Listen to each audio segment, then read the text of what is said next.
Assalamualaikum warahmatullahi wabarakatuh. Selamat pagi, siang, sore, malam teman-teman semuanya. Perkenalkan, nama saya Askila Queen Atira dari kelas 11 F1. Pada kesempatan kali ini saya akan mengajak teman-teman semuanya untuk mempelajari salah satu materi pada pendidikan jasmani dan olahraga di kelas 11 SMA. Sebelum itu, kalian ada yang tahu nggak hari ini kita mau pelajari apa? Nah, untuk itu, coba deh aku pengen tanya. Kalian pernah ada yang tahu foto ini? Atau kalian pernah tahu sama sosok ini? Nah, buat yang belum tahu, aku kasih tahu ya. Jadi, sosok ini merupakan Javier Sotomayor Sanabria. Javier merupakan salah satu mantan atlet pada cabang atletik, khususnya pada lompat tinggi. Javier sendiri telah menempati peringkat rekor dunia karena dia pernah melakukan lompatan dengan tinggi 2,45 meter sampai rekor keduanya di 2,44 meter. Javier ini menjadi satu-satunya atlet dari cabang lompat tinggi yang pernah melompat dengan ketinggian 8 kaki. Keren banget gak sih? Nah, untuk gambar yang satu lagi, kita pasti tahu dong, ini salah satu tradisi di Indonesia. Indonesia memiliki keunikan khususnya pada wilayah Sumatera Utara, yaitu tradisi lompat batu nias. Lompat batu nias ini merupakan salah satu tradisi di mana seorang laki-laki harus bisa melompati sebuah batu, tumpukan batu lebih tepatnya, dengan ukuran kurang lebih 2 meter dan dengan ketebalan 40 cm. Keren banget kan wilayah Indonesia ini? Nah, dari kedua gambar tersebut, kalian udah bisa nebak belum? Kira-kira kita mau pelajari apa pada kali ini? Yap, betul banget. Kali ini kita akan mempelajari salah satu materi dari cabang lompat, yaitu lompat tinggi.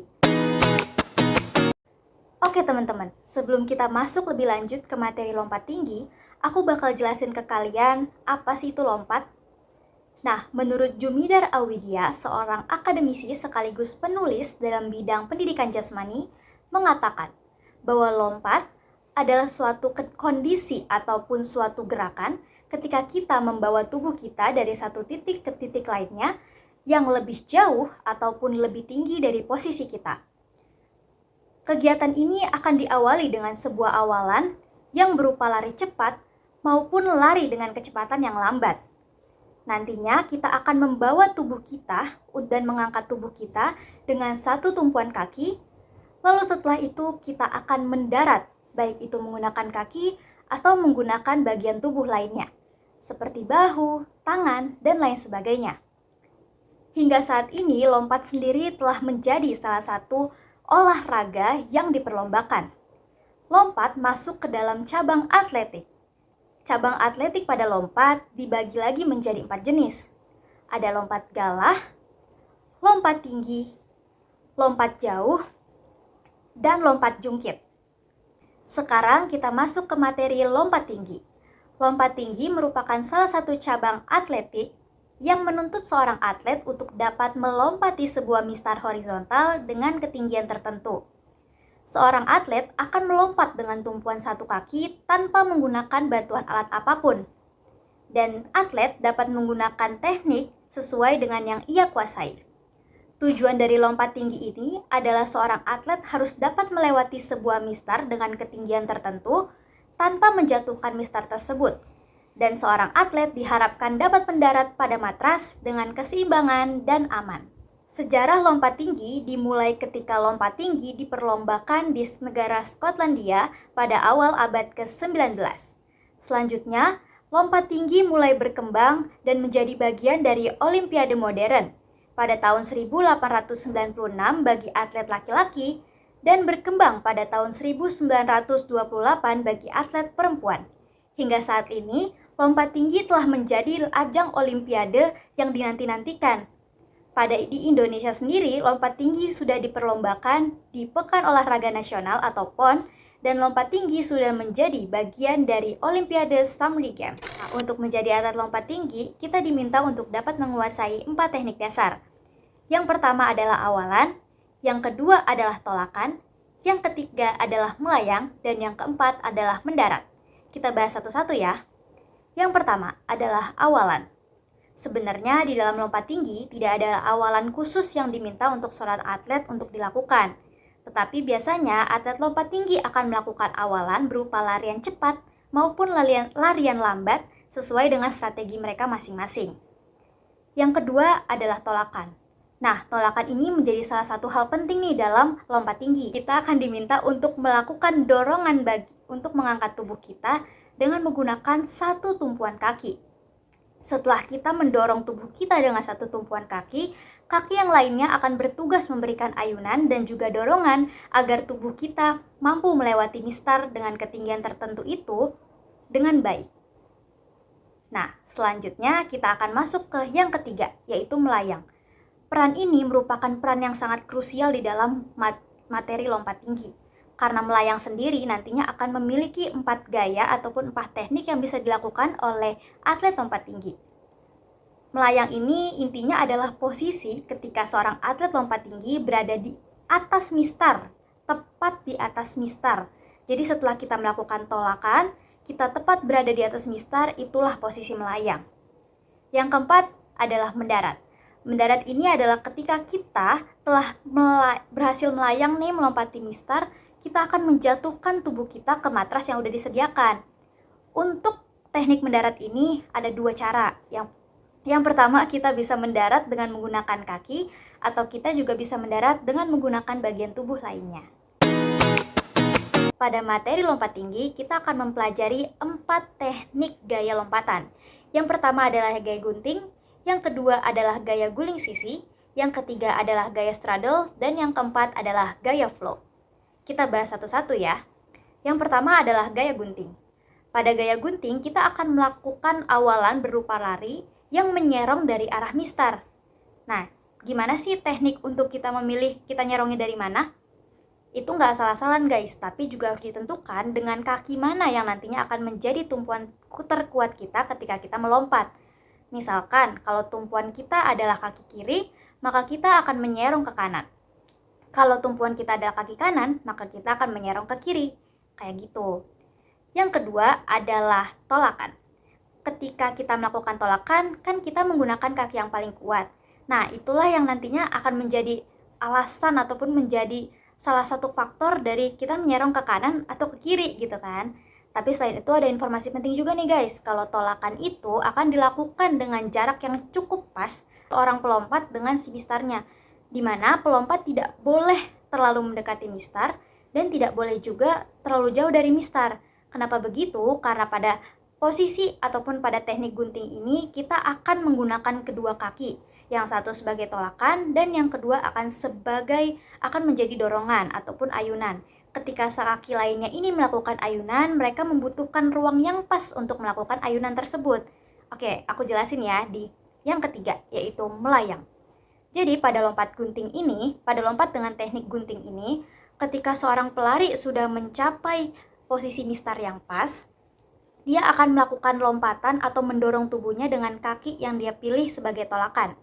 Ketika dia memilih kaki kiri sebagai tolakan, ketika dia udah melakukan tolakan dan ketika tubuh telah mengangkat, maka kaki kanan akan bertugas memberikan ayunan ataupun memberikan dorongan bagi tubuh kita untuk dapat melewati mistar. Dan itu dilakukan secara cepat, tepat setelah si kaki kiri ini melakukan tolakan.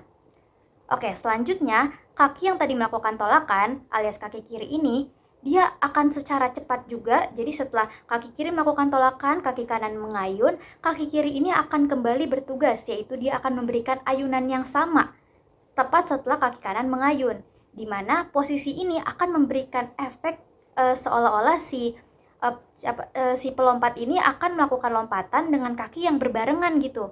Makanya disebutlah dengan posisi ataupun gaya gunting. Yang keempat nih, yang paling penting juga, yaitu adalah posisi mendarat.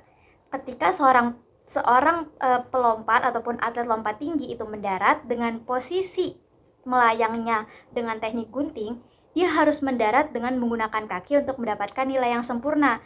Gimana caranya? Jadi ketika kakinya kan tadi dua-duanya melompat bareng tuh kan. Nah, ketika mereka telah melewati mistar, kaki yang duluan sampai ke matras itulah kaki yang nantinya akan mendarat pertama kali. Ketika kakinya udah mendarat, dilanjut dengan kaki kedua, itu nantinya si atlet tersebut akan menghadap ke arah mistar. Nah, si atlet ini harus menggunakan kedua kakinya sebagai posisi mendarat atau anggota tubuh yang nantinya akan mendarat untuk mendapatkan poin yang sempurna. Kalau misalkan atletnya jatuh atau menggunakan posisi lain, misalkan dengan bahu atau dengan tangan, itu gimana? Sebenarnya secara penilaian itu masih sah, tapi pada posisi atau gaya gunting, penilaian itu akan sempurna jika dilakukan pendaratan dengan menggunakan kedua kaki. Oke teman-teman, teknik gaya yang kedua adalah gaya guling sisi. Awalan dari gaya guling sisi ini dilakukan dari samping mistar dengan sudut derajat 30-40 derajat. Dari samping kanan atau samping kiri mistar, ini akan ditentukan dari kaki mana yang nantinya akan kita jadikan tumpuan pada saat kita melakukan tolakan. Ketika tolakan dilakukan, itu berada tepat ataupun jaraknya cukup dekat dengan si mistarnya. Kenapa begitu? Karena ketika kaki yang lebih kuat ini telah melakukan tolakan, kaki yang lainnya akan langsung melakukan ayunan secara menyerong melewati mistar. Dan dilanjut dengan kaki yang tadinya telah menjadi kaki tolakan juga akan ikut mengayunkan agar dapat mendorong tubuh kita melewati mistar. Posisi yang ketiga adalah posisi melayang. Posisi ini cukup krusial guys di dalam posisi ataupun teknik gaya guling sisi ini. Ketika kita berada di atas mistar ataupun ketika kaki telah melewati mistar, posisi tubuh kita akan dibuat terlentang melayang di atas mistar. Pada posisi ini, kepala akan secara cepat menunduk dan diikuti dengan bagian tubuh lainnya sebagai posisi awalan sebelum kita akan mendarat di matras. Posisi ini sebenarnya sempat dilarang. Kenapa demikian? Karena kepala posisinya lebih rendah daripada pinggul. Tapi pada posisi yang keempat, yaitu posisi mendarat, akan dimulai dengan tumpuan kedua tangan. Setelah kedua tangan menjadi tumpuan ketika mendarat di matras, kaki akan secara cepat merespon dan kaki harus segera menolong tangan kita agar tidak menumpu berat badan kita secara sendiri. Posisi ini akan lebih baik digunakan oleh orang-orang yang lebih profesional, tapi untuk pemula lebih baik melakukan tumpuan ataupun lebih baik melakukan pendaratan dengan menggunakan kaki atau bagian anggota tubuh lainnya. Oke teman-teman, pada teknik gaya yang ketiga adalah teknik gaya straddle. Teknik gaya straddle ini merupakan salah satu teknik yang lebih sering digunakan pada praktik di kelas 11 SMA. Awalan dari teknik straddle ini sama seperti pada awalan guling sisi, yaitu dilakukan dengan sudut serong 30-40 derajat. Posisi tolakannya ketika seorang pelompat telah berada dekat dengan mistar atau jarak yang dekat dengan mistar. Ketika kaki yang paling kuat telah melakukan tolakan, kaki yang bertugas mengayun akan mengayunkan ke arah atas, lalu akan membentuk silang melewati mistar. Setelah kaki itu melewati mistar, akan diikuti dengan bagian tubuh atas lainnya, seperti kepala dan juga bahu. Di posisi yang ketiga adalah posisi melayang. Ketika kepala, bahu, dan juga kaki yang bertugas mengayun telah melewati mistar, selanjutnya kaki tolakan akan mensejajarkan posisinya dengan bagian tubuh. Selanjutnya, bagian badan di atas seperti kepala, bahu, dan juga dada akan bersiap melakukan posisi meluncur dengan cara membengkokkan ataupun menundukkan bagian badan tersebut setelah sampai di atas mistar. Posisi yang keempat adalah posisi mendarat. Di posisi mendarat ini yang akan menjadi tumpuan adalah punggung. Ketika seorang atlet telah bersiap melakukan pendaratan, nantinya seorang atlet akan memutar bagian badan mereka sehingga yang akan mendarat atau menyentuh matras lebih dulu adalah punggung. Ketika punggung telah menyentuh matras, maka seorang atlet akan mendarat dengan menghadap ke atas. Oke teman-teman, sekarang kita masuk ke teknik gaya yang keempat, yaitu teknik gaya float. Kunci dari keberhasilan teknik gaya float ini ada pada kecepatan seorang atlet lompat tinggi. Awalan pada teknik gaya float ini dimulai dengan berlari membentuk setengah lingkaran. Dengan berlari membentuk setengah lingkaran, otomatis tubuh kita ketika melakukan tolakan tidak berada tepat di tengah mistar, tetapi berada sedikit di samping mistar. Tujuannya adalah agar ketika kita melakukan lompatan, ketika pada posisi melayang, tubuh kita berada di tengah mistar dan pas mendarat di tengah matras. Lanjut ke yang kedua adalah tolakan. Ketika kita telah berlari tepat di depan mistar, kita akan melakukan tolakan dengan kaki yang paling kuat. dengan arah tubuh kita masih sejajar dengan posisi kita ketika berlari dan sejajar dengan arah mistar. Setelah melakukan tolakan dengan kaki yang terkuat tersebut, pada posisi melayang tubuh kita akan secara keseluruhan memutar ataupun membelakangi mistar dan menghadap ke atas. Pada posisi ini, posisi pendaratannya akan dimulai dengan punggung. Ketika punggung telah sampai ke matras, seorang pelari atau seorang atlet lompat tinggi diharapkan dapat melakukan guling belakang ataupun guling belakang sehingga dapat melakukan pendaratan tanpa adanya cedera. Selanjutnya, kita akan membahas tentang peraturan lompat tinggi. Pada perlombaan lompat tinggi, peraturan yang pertama adalah berkaitan dengan sistem perlombaan. Sistem perlombaannya adalah para peserta akan diminta untuk melompati sebuah mistar horizontal dengan ketinggian tertentu hingga batas maksimal yang dapat ia capai. Satu persatu peserta akan mulai berguguran dan hanya akan menyisakan satu peserta yang dapat melompati mistar dengan ketinggian yang paling maksimum dibanding dengan peserta-peserta lainnya. Peraturan yang kedua, para peserta hanya akan mendapatkan kesempatan 3 kali untuk melewati mistar dengan ketinggian yang sama. Ketika seorang peserta tidak dapat melewati mistar dengan ketinggian itu sebanyak 3 kali, maka peserta akan dianggap gugur. Peraturan yang ketiga adalah para peserta hanya dapat menggunakan satu tumpuan kaki ketika melompat. Peraturan yang keempat, peserta dilarang menjatuhkan mistar. Jika peserta menjatuhkan mistar atau menyenggol mistar, maka peserta dianggap gugur. Dan peraturan yang kelima adalah terkait kostum ataupun seragam yang nantinya menjadi sebuah ketentuan. Misalnya tentang sol sepatu apa yang diperbolehkan digunakan. Dan teman-teman, pada materi terakhir dalam lompat tinggi akan membahas tentang ukuran area lompat tinggi. Yang pertama adalah jalur atau area awalan dalam lompat tinggi berbentuk setengah lingkaran. Dengan tepi setengah lingkaran tersebut dan jaraknya hingga ke titik pusat adalah 15 meter. Tapi jarak ini bukanlah jarak maksimum, melainkan hanya jarak minimum seorang atlet dapat melakukan awalan. Seorang atlet lompat tinggi dapat melakukan awalan lebih jauh dari 15 cm, hanya saja harus tetap sesuai dengan aturan yang berlaku. Yang kedua adalah lokasi atau area tolakan. Area tolakan di depan mistar harus benar-benar melakukan sterilisasi yang sangat ketat, yaitu area tersebut tidak boleh terlalu melengkung, harus berposisi datar, tidak boleh terlalu licin, dan harus bersih dari benda apapun. Area tolakan ini menjadi area yang sangat krusial bagi seorang atlet lompat tinggi. Jika area ini tidak dibersihkan secara benar, area ini licin ataupun tidak datar, atlet lompat tinggi akan dengan mudah mengalami cedera ketika ia melakukan tolakan. Peraturan yang ketiga adalah peraturan panjang mistar. Panjang mistar ini adalah sekitar 3,98 sampai 4,2 meter.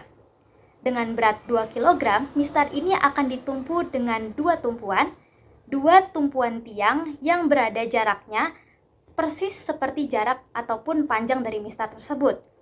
Dua tumpuan ini harus memiliki tinggi yang sama. Dan di salah satu tumpuannya setidaknya memiliki meteran ataupun memiliki bentuk garisan yang dapat menentukan ukuran ataupun ketinggian dari si atlet lompat tinggi tersebut.